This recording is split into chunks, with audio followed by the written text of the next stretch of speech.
저는 남편이랑 둘이 오붓하게 살고 있는 나이 50줄에 있는 여자이고 오늘 사연의 주인공입니다. 막상 제 얘기 적으려고 하니까 뭐부터 시작해야 할지 모르겠네요. 분명 지금 제 삶은 아주 만족스럽지만은 않습니다.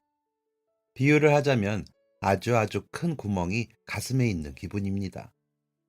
아마 그 구멍을 평생 가지고 살아야겠지요. 허나 그 구멍이 마냥 아프고 불행하지만은 않습니다.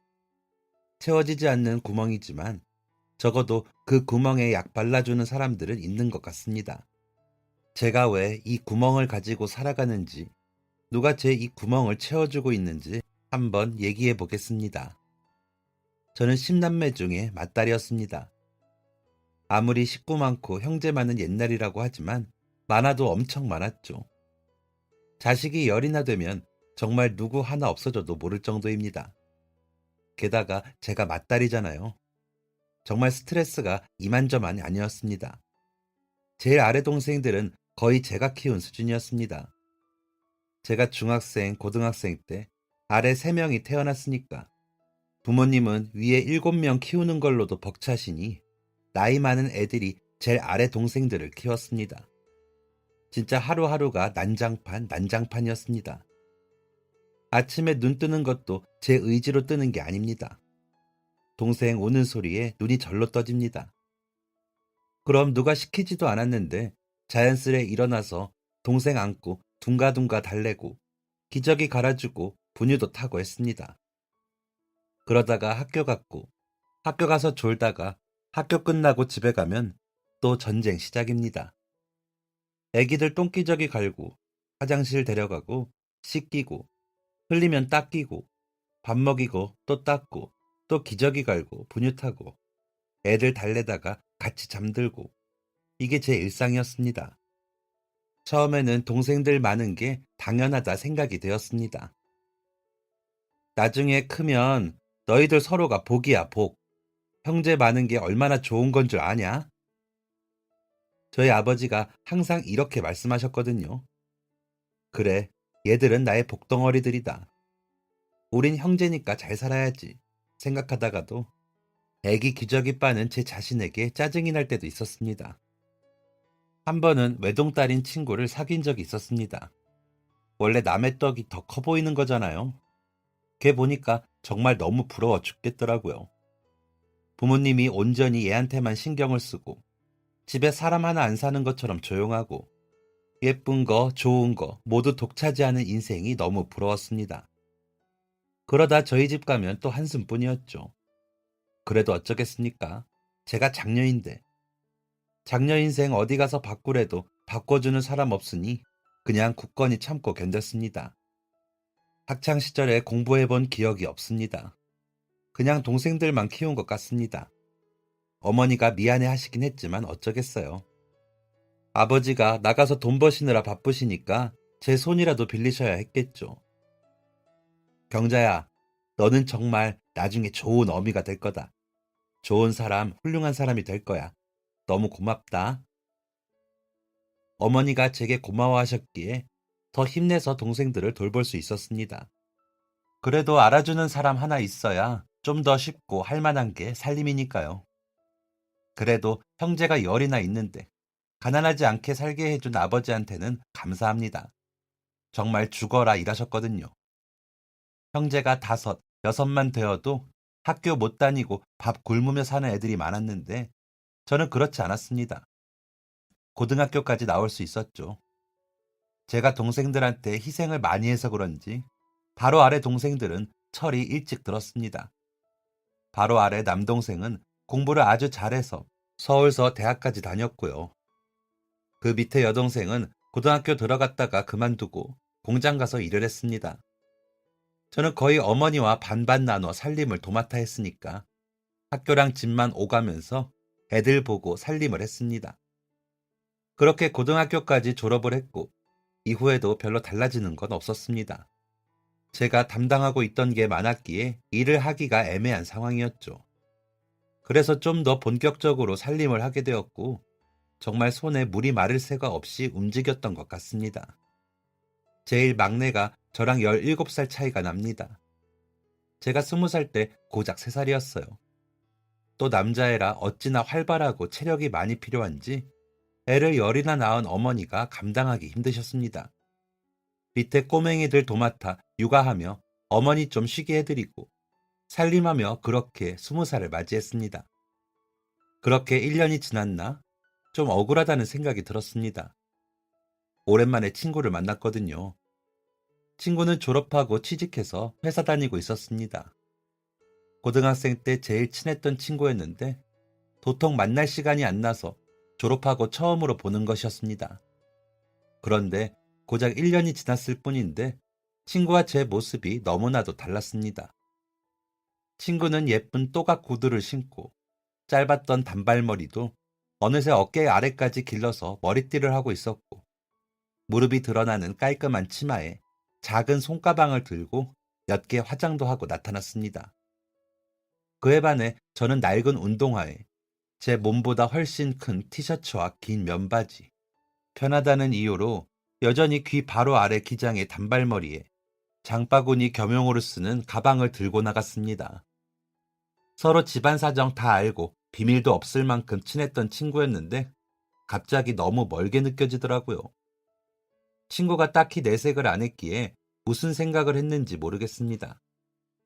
하지만 저는 자꾸만 움츠러들었고 억울했고 속상했고 괜히 부끄러워졌습니다. 그날 친구와 헤어지고 집에 들어가는 내내 생각이 많았습니다. 나 이대로 정말 괜찮은 걸까? 하는 생각이었죠. 머릿속엔 물음표만 가득한 채 집에 도착했고 저를 반겨주는 것은 하루 사이에 쌓여있는 집안일과 빈틈없이 꽉 찬 시끄러움 뿐이었습니다. 나 이대로는 안 되겠다 싶더라고요. 이렇게 살다가는 평생 동생들만 키우다가 늙겠구나 싶었습니다. 다른 변화가 필요했고 저 스스로의 발전이 있어야 했습니다. 그래서 가족들한테 선전포고를 했습니다. 저 공부할랍니다. 저 이대로는 안 되겠어요. 공무원 할 거예요. 집에 틀어박혀 살림하며 꿈도 없을 줄 알았던 제가 갑자기 공무원을 한다고 하니 부모님은 엄청 놀라셨습니다. 그런데 그때 제 용기에 힘을 얹어줬던 것이 제 동생들이었습니다. 그래, 누나 고생 많이 했잖아. 이제 누나 인생 살아야지. 맞아, 언니 이제 21인데 언니 공부해. 내가 공장서 돈 많이 벌어다가 줄게. 부모님도 처음에는 어리둥절해 하시다가 제 꿈을 응원해 주셨습니다. 그때부터 정말 그 시끌벅적한 집에서 죽어라 공부를 했습니다. 꼬맹이들이 찾아도 방문 틀어 잠그고 공부만 했고 평일 아침에는 무료 독서실 가서 공부했습니다. 정신없는 제 인생에서 공부라는 것은 참 크나큰 모험이었습니다. 하루도 조용할 날이 없었으니까요. 아무도 눈치 안 주는데 괜히 눈치도 많이 보였고 마음고생도 많이 했습니다. 학창 시절에도 공부를 해본 적이 없어서 어려움이 많았지만 2년 동안 독하게 마음먹고 공부한 끝에 저는 공무원 시험에 합격하게 되었습니다. 그리고 곧장 바로 밑에 남동생이 있는 서울로 향했죠. 제가 경기도 살았거든요. 첫 근무지 배정이 서울에 났더라고요. 그게 다행히도 남동생이 살고 있는 자취방 인근이라서 그쪽으로 가게 되었습니다. 그리고 저는 첫 직장에서 지금의 남편을 만나게 되었죠. 저보다 1년 선배였던 남편을 본 순간 첫눈에 뿅 반하고 말았습니다. 그래서 제가 엄청 쫓아다녔어요. 나이도 어린 내가 안지도 얼마 안 되었는데 냅다 들이대니까 엄청 당황스러웠을 겁니다. 그런데 진짜 보자마자 이 사람이랑 결혼하겠구나 이런 생각이 딱 들더라고요. 이건 인연이다 싶었고 알게 된 지 한 달 만에 제 마음을 표현하고 졸졸 쫓아다녔습니다. 일하던 동사무소 사람들도 제가 남편 좋아하는 거 다 알고 있을 정도였습니다. 명준 씨, 왜 경자 씨 마음 안 받아줘? 저렇게 적극적인데 이제 받아줄 때도 되지 않았어? 동료분들이 저희를 엄청 놀렸습니다. 둘이 잘해보라고 하면서요. 그런데 저희 남편이 엄청 신중한 성격이거든요. 낯선 사람한테는 마음을 잘 안 열기도 하고 뭐 하나 결정할 때도 2번, 3번 고민하는 사람입니다. 저랑은 완전 딴판인 거죠. 하지만 그렇다고 해서 제 마음을 꺾을 수는 없었습니다. 제가 끈질기게 마음을 표현한 끝에 근무 시작하고 4개월쯤 되었을 때부터 연애를 시작했습니다. 아직도 그때가 참 새록새록합니다. 매번 제가 고백하다가 그날은 남편이 갑자기 같이 저녁 먹자고 하더니 집 가는 길에 저한테 고백했거든요. 낙엽이 길에 가득 깔린 가을이었습니다. 날은 선선했지만 저희 마음만은 아주 뜨거웠죠. 무튼 그렇게 저희의 연애가 시작되었습니다. 사내연애라고 하죠. 그리고 그 사내연애는 원래 동료들이 다 알게 되잖아요. 저희도 마찬가지였습니다. 같이 일하는 분들이 저희 만나는 거 다 알고 엄청 축하해 주셨죠. 점심시간에도 저희 둘이 밥 먹으라고 해주시고 그러셨습니다. 저희 둘 빼고는 다들 나이가 좀 있으셨던 분들이었고 대부분 기혼자셨기에 더욱 저희에게 애정을 주셨던 것 같습니다. 남편의 진중하고 차분한 성격이 참 마음에 들었고 처음 생각했던 것처럼 이 남자랑 결혼해야겠다고 마음먹었습니다. 만난 지 2달 만에 저희 부모님한테 인사드렸고 또 한 달 있다가는 대전에 계시는 남편 부모님께 인사드리러 갔었습니다. 누가 말릴 새도 없이 모든 게 빨랐습니다. 순식간에 활활 타오른 저희는 결혼도 아주 빨리 했죠. 사귀기로 하고 딱 1년째 되던 달 가을에 저희는 결혼식을 올렸고 부부가 되었습니다. 모든 게 좋았습니다. 결혼식도 너무 즐거웠고 아담한 신혼집에는 저희가 열심히 고른 가구들, 하나하나 따져본 가전제품들, 함께 산 작은 소품들까지도 구석구석 안 좋은 부분이 없었습니다. 특히 좋았던 건 남편과 계속 붙어 있다는 것이었죠. 출근도 같이 하고, 같이 일하고, 퇴근도 같이 하고, 퇴근하고서도 집에 내내 붙어 있으니까 너무 좋았습니다. 누구는 쟁일 붙어 있으면 싸움 난다고, 직장만이라도 다르게 다녀야 한다고 했지만, 저희는 사소한 다툼조차 없었습니다. 신기할 정도로 참 잘 맞더라고요. 그리고 안 맞는 거 있으면 고쳐가면 되는 거니까 큰 문제가 되지 않았습니다. 저희는 내내 붙어 있으면서 앞으로의 계획들을 세웠습니다. 몇 년 안에는 얼만큼 모아서 집을 사고, 적금은 한 달에 얼마를 넣고, 청약을 넣고, 생활비는 어느 정도 사용하고, 이런 계획들이요. 저는 이렇게 계획 세우는 걸 잘 못하는 성격인데, 남편이 워낙 꼼꼼해서 저를 잘 이끌어줬습니다. 그리고 또 하다 보니까 재밌더라고요. 동기부여도 생기고요. 그리고 가장 중요했던 자녀 계획도 세우게 되었죠. 나는 10남매잖아. 사실 어릴 땐 그게 너무 싫었거든. 왜 싫었어? 부모님이 사랑을 10인분으로 나눠야 했기도 했고, 나는 뭐든 희생하는 입장이었으니까. 그래서 불만이 많았지. 외동인 애들이 부럽기도 했고. 그렇구나. 그럼 한 명만 낳고 싶어? 아니, 절대. 나는 우리 형제만큼은 아니지만, 그래도 3명 정도 낳고 싶어. 어릴 땐 싫었는데 크고 보니까 가족만 한 게 없더라고. 많으니까 유대감도 더 강한 것 같고 시끌벅적한 것도 좋아. 그래서 3명이나 4명 정도면 좋겠다고 생각해. 그렇구나. 오빠는? 오빠는 외동으로 자랐잖아. 어땠어? 나는 외동인 게 너무 싫었어. 같이 놀아줄 형제가 없어서 외롭기도 했고 부모님이 같이 가게 하셨으니까 조용한 집이 너무 외로웠어. 그래서 나도 경자 네 말대로 많이 낳고 싶어. 3명이나 4명? 너무 좋네. 나 더 열심히 일해야겠다. 남편과는 자녀 계획을 세우는 것도 마음이 잘 맞았습니다. 저희는 복작복작한 가정을 꿈꿨고 열심히 모으고 열심히 일해서 아이들이 많은 단란한 가정을 꾸리는 것을 목표로 했죠. 그러기 위해서 서둘러 아이를 낳기로 했습니다. 제가 공무원이기는 했지만 그 옛날에는 공무원이라고 별다를 게 없었습니다. 낳는 순간 직장은 끝이라고 생각했습니다. 제가 다니던 곳만 해도 자녀 있는 여자 직원이 2명밖에 없었거든요. 그런데 항상 뭔가 위축되어 있고 눈치 보면서 일하시더라고요. 그분들이 저한테 이렇게 말씀하셨습니다. 아이 빨리 낳고 다른 살 길 찾으라고요. 자격증을 딴다던가 사업하라고요. 직장 다니면서 애한테도 미안하고 남편이랑 직장에도 눈치 보이고 심지어는 복직 못하는 경우가 수두룩하다면서 말이죠. 어떻게 공부해서 하게 된 공무원인데 이렇게 놓칠 수는 없었습니다. 그래도 한 살이라도 더 어리면 직장에서 받아주지 않을까 싶은 마음에 일찍 아이를 낳고 일찍 복직을 하기로 한 거였죠. 저는 제 가정도 중요했지만 제 삶도 중요했거든요. 21년 만에 얻게 된 오로지 저만의 인생이기도 했고, 무엇보다 엄마가 능력이 있어야 아이들도 잘 자랄 거라고 생각했기 때문입니다. 그리고 만약에 복직이 안 되더라도 빨리 다른 살 길 찾으려면 젊어야겠다 싶었고요. 그래서 저희는 결혼과 동시에 아이를 만들기에 힘썼습니다. 결혼 초에는 연애 초반처럼 눈만 맞아도 불탈 때잖아요. 그래서 아이도 빨리 생길 줄 알았습니다.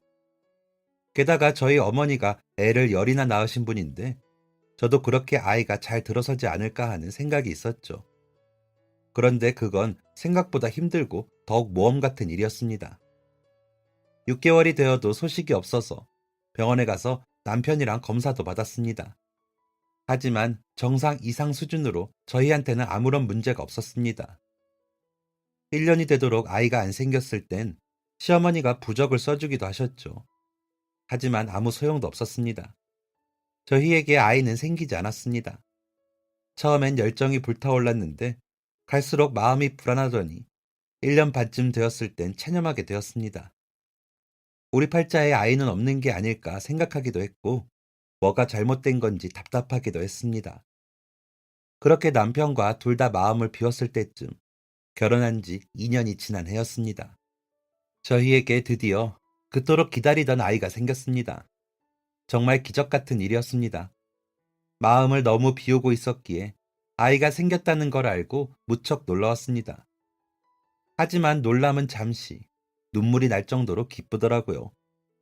저희 부부는 갖은 노력 끝에 생긴 이 아이를 지키기로 다짐했습니다. 바로 직장은 그만뒀습니다. 원래 배부르기 시작하는 4, 5개월쯤에 말씀드리고 버티고 버티다가 쉬려고 했거든요. 결혼 초에 남편과 그렇게 계획했었죠. 그런데 이제 계획이고 뭐고 그땐 다 나 몰라라 했습니다. 아이를 지켜야겠다는 생각뿐이었죠. 바로 직장 그만두고 집에서 태교에 전념했습니다. 시어머니와 어머니가 몸에 좋다는 거 엄청 해다가 주셨고 동생들은 클래식 테이프를 사다 주고 바느질이 태교에 좋다면서 잔뜩 사왔었죠. 아이가 생긴다는 것은 이런 기분이구나 싶어서 정말 행복했습니다.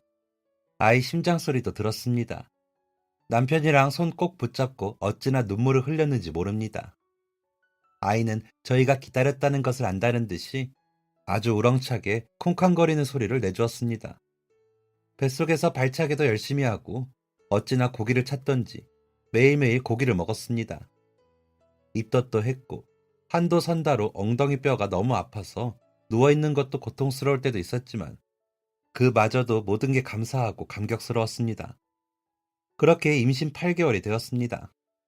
원래 동네에 있는 산부인과를 다녔거든요. 그런데 저희가 시도한 지 2년 만에 생긴 아이이기도 했고 양가 어른분들의 권유로 대학병원을 다녔습니다. 임신 소식 알고 바로 대학병원으로 옮겼죠. 조금 멀기도 했고 대기도 엄청 길었지만 그래도 아이를 위해서 그 정도쯤은 힘들지도 않았습니다. 8개월 되면서 일주일에 한 번씩 병원에 가게 되었고 남편이 매주 쉬기가 힘들어서 친정엄마나 동생들이 따라가 주었습니다. 그런데 그날은 가족들이 다 시간이 안 나서 혼자 병원에 가게 되었죠. 익숙한 버스를 타고 도착한 병원에서 미리 챙겨간 바느질을 꺼내 하면서 제 순서를 기다렸습니다. 1시간쯤 기다렸을 때 제 순서가 되었고 드디어 진료를 보게 되었습니다. 담당 선생님과 인사를 나누고 곧바로 초음파를 받습니다. 우리 아기 얼마나 컸어요? 저번엔 손가락 움직이는 것도 보이던데 오늘도 보이나요? 초음파를 보는 순간은 항상 설레었습니다. 하지만 영상을 봐도 저는 뭐가 뭔지 잘 모르니까 선생님만 쳐다보고 이것저것 물었죠. 그런데 선생님이 평소랑 다르게 말씀을 안 하시는 겁니다. 평소보다 느리게 손을 움직이시면서 꼼꼼히 초음파를 보시더라고요. 왜 그러세요, 선생님? 저를 흘끗 보시더니 이번에는 좀 더 세게 제 배를 누르시면서 초음파를 받습니다. 왜 그러는지도 모르겠고 배가 아프더라고요. 선생님, 왜 그러세요? 아이가, 아이가 버텨주질 못하네요. 네, 버텨요? 아이가 버티질 못했다뇨. 그게 무슨... 처음엔 정말 무슨 뜻인지 몰라서 어리둥절했다가 이내 그 말이 무슨 뜻인지 알게 되었습니다. 이해되자마자 눈에서 눈물이 주르르 흘러내렸습니다. 아닌데, 아닌데요. 아니, 다시 보세요. 선생님, 다시요. 얼른 다시 봐주세요. 잘못 보신 거예요. 얼른요. 하필 혼자일 때, 하필 혼자서 그 슬픔을 견뎌야 했습니다. 제가 진료실에서 엉엉 울면서 나오자 수많은 임산부 대기자들이 저를 쳐다봤습니다.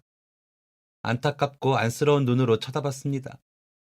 눈물로 앞이 안 보일 정도로 울다가 한쪽에 앉으려고 하니 간호사가 저를 부릅니다. 수술 날짜 잡고 가세요, 산모님. 방금 유산 소식을 들은 사람한테 수술 날짜를 잡으라니 너무 서럽더라고요. 그날 집에 어떻게 갔는지도 모르겠습니다. 버스를 탔는지 택시를 탔는지도 기억이 안 납니다. 남편이 퇴근하고 올 때까지 울기만 했고 소식을 들은 남편도 정말 많이 힘들어 했습니다. 아직 내 뱃속에는 분명 아이가 있는데 저는 일주일 뒤에 수술을 받게 되었고 아기를 지우는 수술이 아닌 아기를 낳을 때처럼 하는 제왕절개였습니다. 산모들처럼 똑같이 산후 후유증을 견뎌야만 했습니다. 하지만 저희에게 아이는 없었습니다. 반년쯤 지났을 때 제가 남편에게 제안을 했습니다. 우리 봉사 다닐까? 그래, 좋아.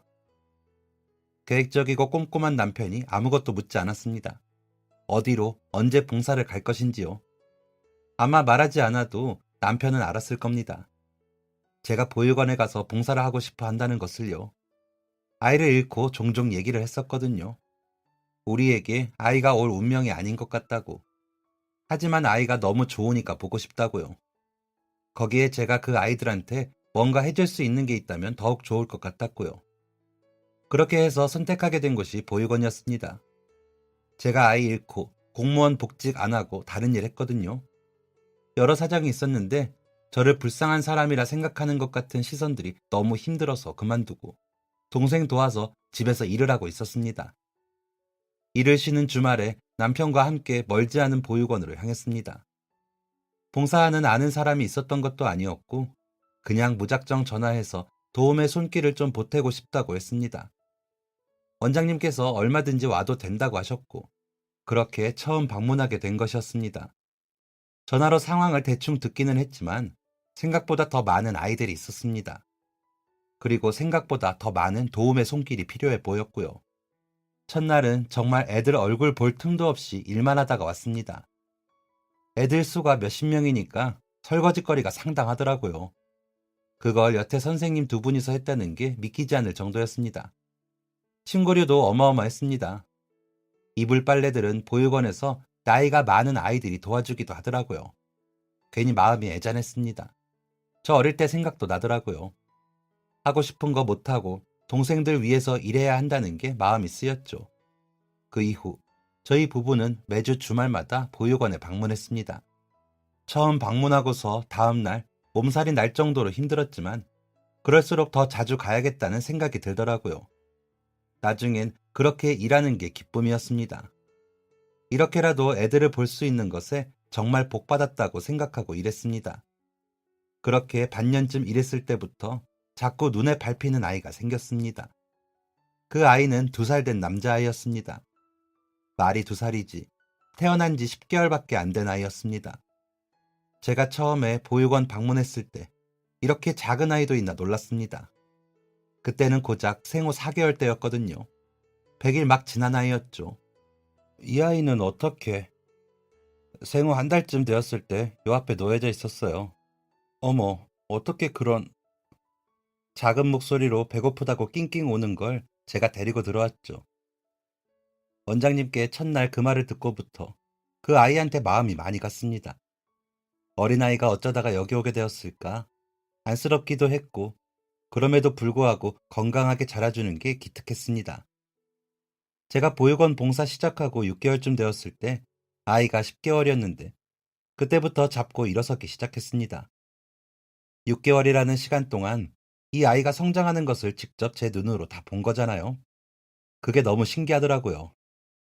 일주일마다 얼굴도 바뀌어 있고 쑥쑥 자라고 점점 뭔가를 하나씩 해내는 게 진짜 신기하고 경이로웠습니다.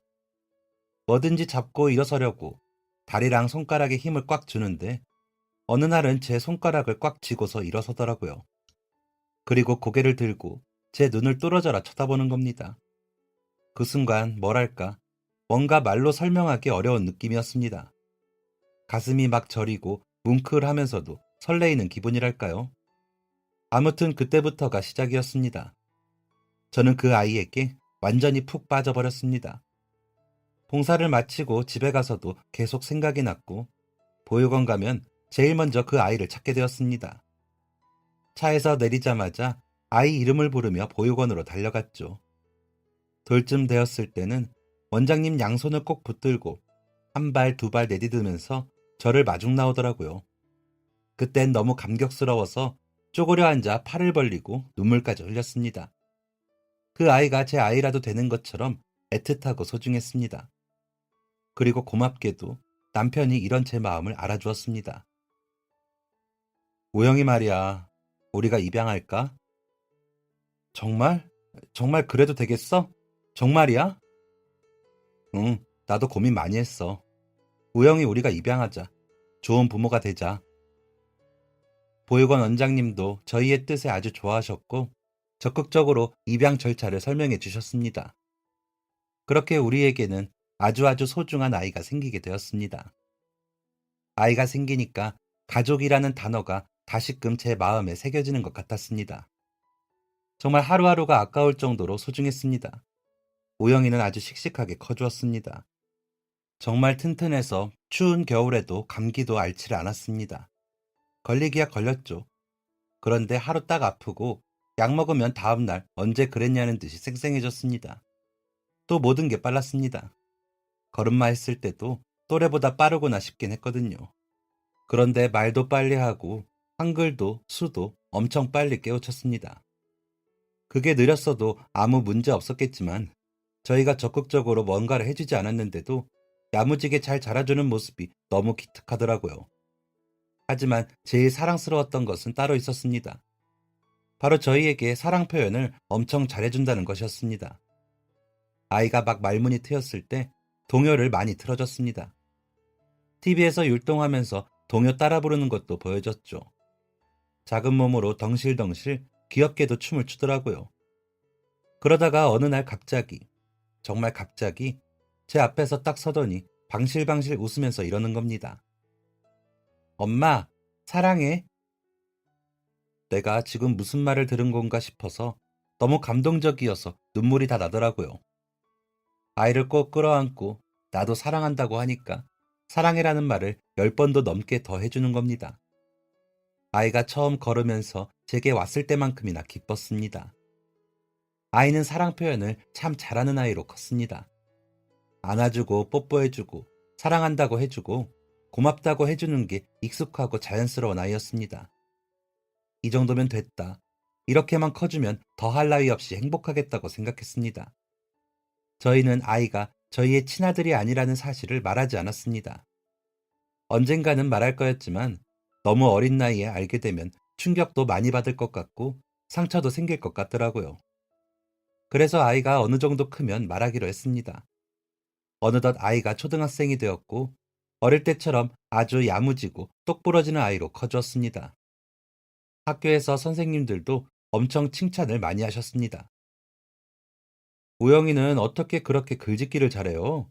일기도 너무 잘 써오고 자기 생각도 똑부러지게 말해서 다른 선생님들도 신기해하셔요. 이번에 초등학생 글짓기 공모전 한번 나가볼까 싶어요.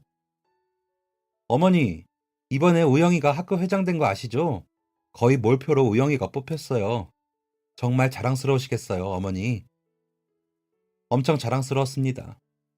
저희 앞에서는 마냥 아기 같고 애교도 많은 아이가 학교 생활을 그렇게나 잘해주다니 정말 대견했죠. 눈에 넣어도 아프지 않을 제 아들을 키우던 어느 날이었습니다. 아이가 초등학교 6학년이 되었고 친구들한테도 인기가 많고 선생님들도 예뻐했던 저희 아이가 전교 회장이 되었죠. 그런데 어딜 가나 꼭 남 잘 되는 꼴 못 보는 사람들이 있잖아요.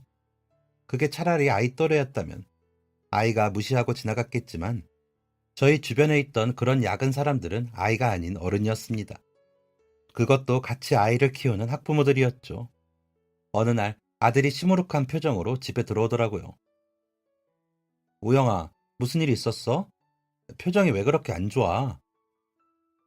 학교 끝나고 교문에서 다른 친구들 엄마를 만났는데 아이 이야기를 들어보니까 정말 가관이었습니다. 저희가 있던 동네가 좀 학군이 좋다고 해야 하나, 유난이라고 해야 하나, 아무튼 좀 그런 동네였습니다. 결혼했을 땐 아무 생각 없었거든요. 직장 근처에 괜찮은 매물 구하다가 들어간 거였으니까요. 그런데 초등학교 들어가 보니까 치맛바람 일으키는 엄마들이 장난 아니었습니다. 학비도 엄청 쓰더라고요. 그런데 그렇게 돈 들여가며 키웠는데 저희 아들이 전교 회장을 하니까 얼마나 배가 아팠겠어요. 하교하는 저희에 붙잡고 정말 별소리를 다 했더라고요. 어디 학원 다니냐부터 시작해서 아버지가 고작 공무원인데 누굴 닮아서 공부를 잘하냐며 사실은 친아들 아닌 거 아니냐는 농담까지 하면서 자기네들끼리 낄낄거렸답니다. 정말 눈이 뒤집히더라고요. 곧장 그 엄마들 찾아가서 머리 끄댕이를 잡아버렸습니다. 어디 애한테 할 소리가 없어서 그딴 소리를 하나요? 한바탕 소동이 일어났고 사과까지 받아내긴 했는데 아이는 상처를 받은 것 같았습니다. 한동안 계속 묻더라고요. 엄마, 나 정말 친아들 맞지? 친구들도 나한테 엄마랑 안 닮았다고. 내가 보기에는 닮은 것 같은데. 실은 친구들이 이런 말을 하는 데에는 이유가 있었습니다. 저희 아이가 아기였을 때는 몰랐는데 크면서 보니까 생김새가 조금 남다르더라고요. 꼭 동남아 사람 같다고 할까. 한 3, 4살쯤 되었을 때 아이가 혼혈이라는 것을 알게 되었습니다. 특히 까무잡잡한 피부와 진한 눈매가 도드라졌죠. 그것 때문에 초등학교 저학년 때 놀림을 받기도 했지만 금방 극복하고 친해졌습니다. 그러니까 그 엄마들도 아이 친구들도 진짜 친아들이 맞냐고 할 법했죠. 남편과 진짜 많이 고민했습니다. 지금이 말할 때인가에 대해서요. 그런데 계속 친아들이라고 해놓고 나중에 사실 아니라고 하면 만약에 말하기도 전에 아이가 알아버리면 그건 더 큰 상처잖아요. 그래서 저희는 지금이 때인 것 같다고 생각하고 아이한테 솔직하게 털어놓기로 했습니다. 우영아, 사실은 엄마 아빠가 널 보육원에서 입양했어. 여린 우리 아들이 혹여나 놀라서 울면 어쩌나, 상처가 크면 어쩌나, 보육원 원장님께 들어보니 갑자기 성격이 변하기도 한다던데. 하지만 우려와 달리 아들은 입을 꼭 다물었습니다. 저희 세 사람 사이에 정적만 흘렀습니다. 남편도 저도 쉽사리 입을 열지 못하고 아들의 반응만 살피고 있던 그때였습니다. 아들이 천천히 고개를 끄덕였습니다. 그렇구나. 어쩐지라니? 겉모습이 너무 달라서 그런 생각을 아주 가끔 했어요. 아들이 그런 생각을 했다는 것은 처음 알게 된 사실이었습니다. 또래 남자아이답지 않게 살가운 성격에 부모 애착도 커서 저희한테 모든 걸 다 얘기하는 아이였거든요. 교우 관계, 학교 생활, 고민 등이요. 아들은 다시 생각에 빠지더니 이렇게 말했습니다. 감사합니다. 친아들도 아닌데 사랑해주셔서 감사해요. 그게 무슨 말이야. 당연히 널 사랑하지. 그런데 이 사실을 말하는 건 혹시 저를 다시 보육원에 보낼 건가요? 뭐? 그게 무슨 말이야? 우영아, 너는 우리 아들이야.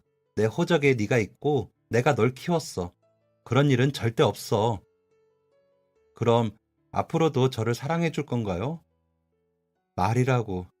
내가 어떻게 널 사랑하지 않을 수 있겠니? 그럼 저도 앞으로도 계속 엄마 아빠를 똑같이 사랑해도 되는 건가요? 당연하지. 넌 둘도 없는 우리 아이야. 고마워요, 엄마 아빠. 훌륭한 어른이 될게요. 꼭 엄마 아빠한테 효도할게요. 아이가 닭똥 같은 눈물을 뚝뚝 흘리면서 말했습니다. 저와 남편은 아이를 꼭 안아주었습니다. 아이의 마음이 어떨지, 많이 상처받았는지 아닌지는 모르겠다만 저희의 마음은 달라지는 게 없었습니다. 누구보다도 이 아이를 사랑하고 끝까지 지킬 것을 처음 데려온 순간부터 약속했던 것이었습니다. 아이에게 사실을 알린 후에도 변하는 건 없었고, 아이가 변한다고 해도 언제든 그 자리를 지킬 자신이 있었습니다. 다행히 아이는 크게 상처를 받지 않은 듯 했습니다. 걱정했던 것보다 조금 더 덤덤하게 받아들인 것 같더라고요. 학교 생활도 평소와 같았고, 저희와의 관계도 여전했습니다. 거의 12년 동안 사실을 말하는 날만 걱정하고 고민했는데 생각보다 괜찮았습니다. 오히려 후련한 마음도 있었고요. 그동안은 아이한테 거짓말을 하는 것 같은 기분이었거든요. 아무튼 이렇게 저희 가족은 여전히 평화로웠습니다. 똑똑하고 사랑 넘치는 아들과 다정하고 꼼꼼한 남편이 함께라면 그 누구도 부럽지 않았습니다. 하지만 곧 저희의 평화는 아주 산산조각이 나고 말았습니다. 평화를 깨트린 돌덩이는 남편의 사고였습니다. 정말 일과 가족밖에 모르는 사람이었습니다. 집 직장만을 오갔고 유일한 취미는 주말에 요리를 하는 것이었습니다. 아이가 초등학교 3학년 때쯤부터는 주말에 둘이 도맡아서 요리를 해주었죠. 빈대떡 같은 핫케이크도 덜 익은 짜파게티도 모두 행복하고 재밌었습니다. 이렇게 집과 직장만 오가던 사람이 정말 법 없이도 살 만큼 아주 착한 저희 남편이 매일 오가던 그 길에서 교통사고를 당했습니다.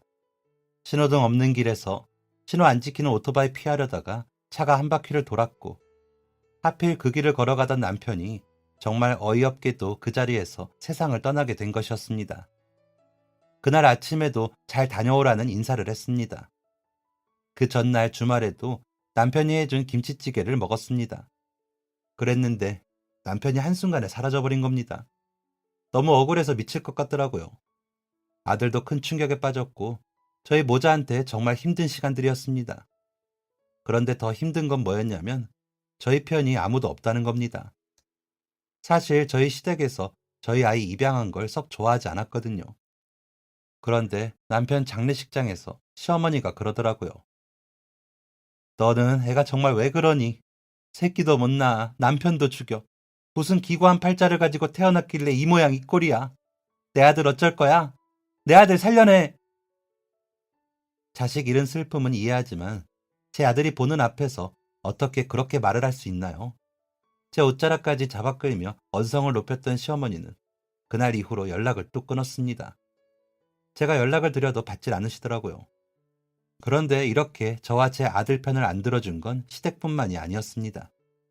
저희 친정까지 그랬죠. 장례식장에서 아들이 잠든 늦은 밤, 친정 식구들하고 늦은 저녁밥을 먹고 있었습니다. 그런데 갑자기 저희 어머니가 그러더라고요. 너, 우영이는 어쩔 거니?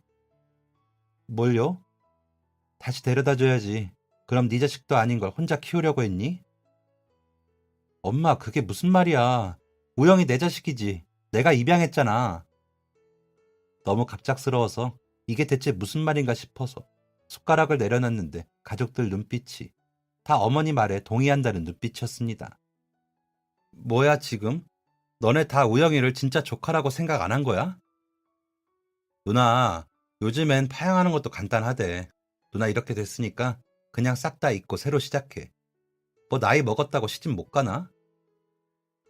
너, 너 그게 무슨 소리야? 너 미쳤어? 진짜 소름이 끼쳤습니다.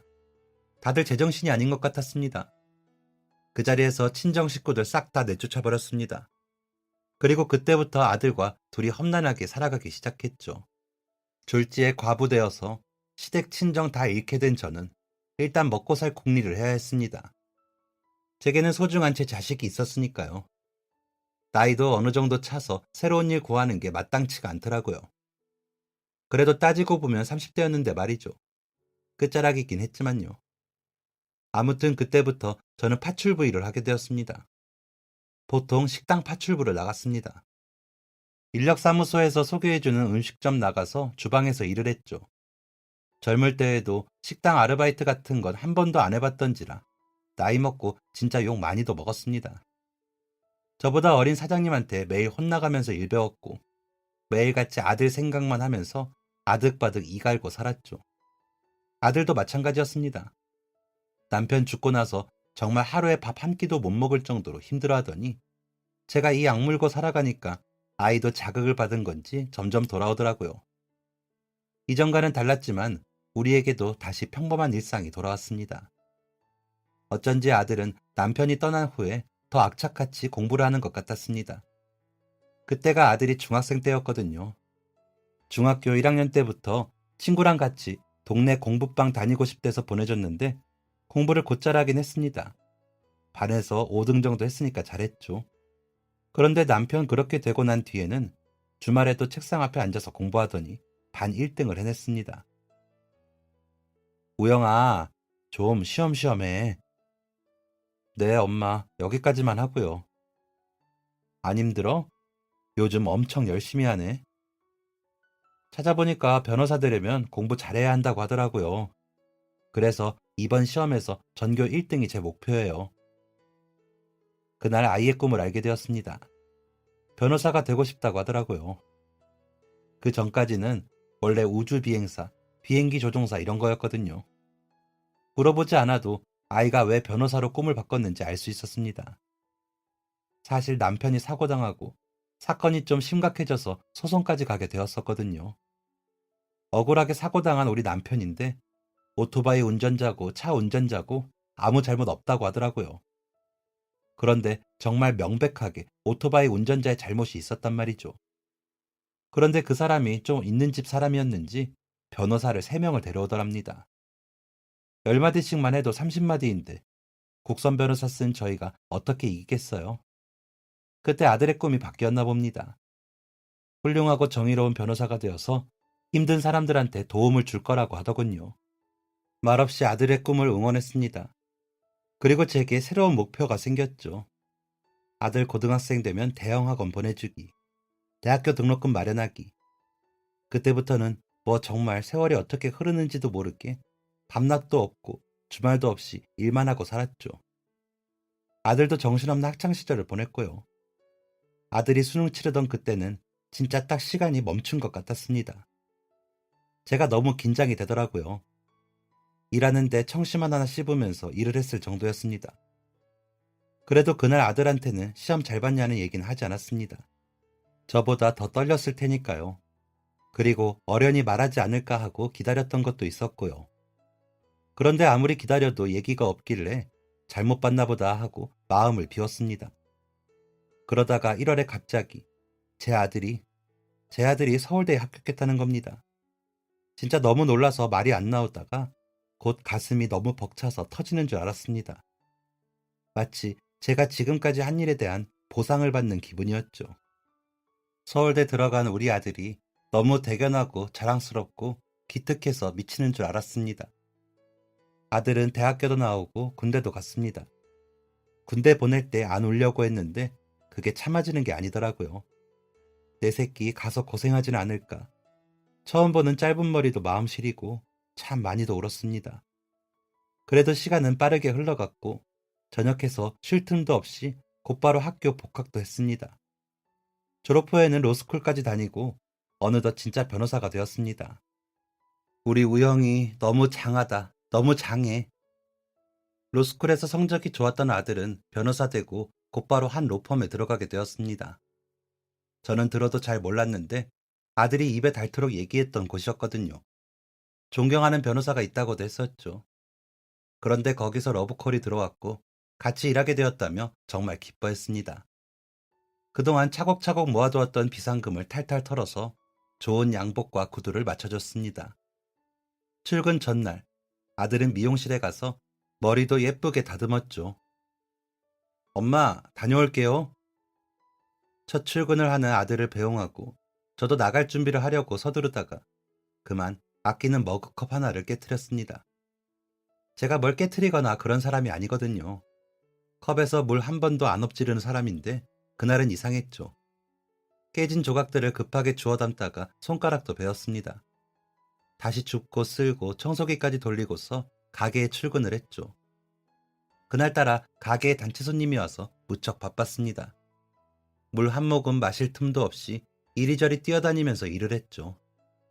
한참 일하다가 손님들 다 빠지고 숨 좀 돌리려니 오후 2시더라고요. 아들은 일 잘하고 있나 하고 가방에서 핸드폰을 꺼냈는데 글쎄 전화가 30통이 와 있더라고요. 모르는 번호였습니다. 그런데 기분이 되게 불길하더라고요. 이 전화가 좋지 않은 전화 같다는 예감이 딱 들었습니다. 저는 떨리는 마음으로 전화를 걸었고, 그날 저는 제 전부, 제 인생을 잃었습니다. 아들의 죽음. 뭐라고 말이 안 나오더라고요. 아들이 죽었다는 전화를 받고 진짜 아무 말도 안 나오더라고요. 갑자기 말문이 턱 막혀버렸습니다. 오늘 첫 출근을 한 내 아들이 갑자기 죽었다니 그게 말이 되나요? 드디어 원하는 꿈을 이룬 아들이 갑자기 하늘나라로 가버렸다니요. 심지어 뺑소니 사고로 혼자 1시간가량을 바닥에 내팽개쳐져 있었답니다. 남편이 죽었을 때보다 더욱 가슴이 찢어지는 고통이었습니다. 세상에 남편도 아들도 모두 떠나보낸 것만큼 불쌍한 게 또 있을까요? 아무것도 못했습니다. 일상을 다시 이어갈 수가 없었고 더 이상 살아갈 이유도 없었습니다. 아들이 죽고 남편이 있는 납골당에 남편 바로 옆자리에 아들을 보냈습니다. 그 이후로 납골당에 못 가겠더라고요. 그 두 사람이 같이 그곳에 있는 걸 본다는 게 너무 힘들었습니다. 그렇게 혼자 집에서 은둔 생활을 하면서 저는 점점 망가져갔습니다. 그러다가 이대로는 정말 못 살겠다는 생각이 들더라고요. 살아서 뭐하나, 이제 그만해야지 싶었습니다. 그래서 이 세상 떠나기 전에 남편하고 아들이 있는 곳 한 번만 다녀오자 생각했습니다. 몸이고 얼굴이고 정신이고 만신창이가 되어서 아들과 남편이 있는 곳에 갔습니다. 그런데 저희 아들이랑 남편이 있는 곳 앞에 한 젊은 남자가 서 있더라고요. 누굴 보러 왔구나 하고 신경 안 쓰려고 했는데 정확하게 저희 아들 앞에 서 있더라고요. 뭐지 싶어서 고개를 들어서 그 남자를 쳐다봤습니다. 그리고 그 순간 저는 바닥에 주저앉고 말았습니다. 목소리가 덜덜 떨렸고 손가락까지 덜덜 떨렸습니다. 제 앞에 있는 사람이 제 아들인 겁니다. 죽은 제 아들이 서 있었습니다. 우형, 우형이? 남자가 눈물을 뚝뚝 흘리면서 쓰러진 저를 쳐다봤습니다. 귀신을 보는 건가? 내가 아들이 너무 그리워서 헛것이 보이는 건가? 아니면 정말 우리 아들인가 혼란스러웠습니다. 그때 남자가 얘기했습니다. 형을 아세요? 형이라니, 우리 아들의 아는 동생인 건가? 대체 어떻게 된 상황인 건가 싶었습니다. 곧 제 아들을 닮은 그 남자가 아주 충격적인 얘기를 했습니다. 제 아들과 똑같이 생긴 그 남자는 제 아들의 동생이라고 했습니다. 그것도 쌍둥이 동생이라고 했습니다. 그 청년이 얘기하기를 자신도 보육원에 버려져서 자랐다고 했습니다. 저희 아들과는 다른 보육원이었죠. 그런데 그 청년은 그냥 버려진 게 아니라 청년의 엄마가 보육원 앞에 놓고 가려다가 보육원 선생님을 딱 마주쳤답니다. 선생님과 청년의 엄마는 한참 동안 얘기를 나눴고 그 엄마라는 사람은 한참 울다가 결국 청년을 놓고 갔답니다. 제 예상대로 베트남 사람이 맞았고요. 한국 와서 한국인 남자랑 결혼했는데 사정이 있어서 애들과 도망쳐 나왔는데 그 엄마가 사기암에 걸렸다는 걸 알게 되어서 아이들을 키울 수 없어서 보낸다고 했답니다. 상상도 못했던 사연에 저도 덩달아 눈물이 나더라고요. 그리고 그때 그 엄마가 보육원 선생님께 아이들이 쌍둥이라는 것도 말해줬답니다. 그런데 둘 다 한 보육원 앞에 놓지 않은 것은 혹여나 애들 아빠가 찾을까봐 그런다고 했다더라고요. 만약 걸려도 하나라도 살아남으라고. 무튼 그렇게 저희 아들의 쌍둥이 동생은 보육원에서 자랐고 7살이 되던 해에 입양되었다고 했습니다. 부모님은 대기업에 다니는 능력 있는 회사원이었는데 아이가 생기지 않아서 입양을 했다고 했습니다. 그 청년을 보니까 알겠더라고요. 양부모님께 많은 사랑을 받았을 거라는 게 느껴졌습니다.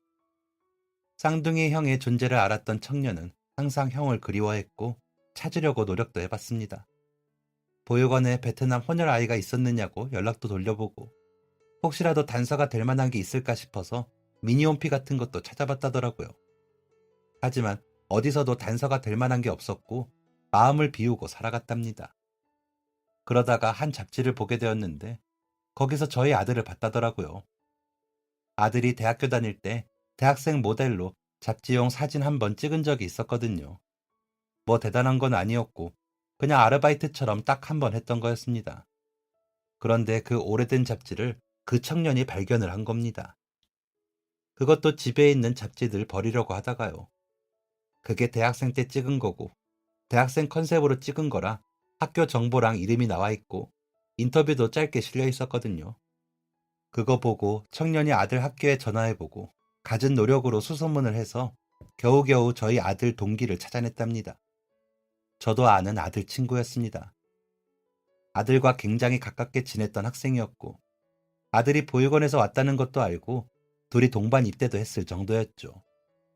아들 장례식장에서도 대성통곡을 했던 친구였습니다.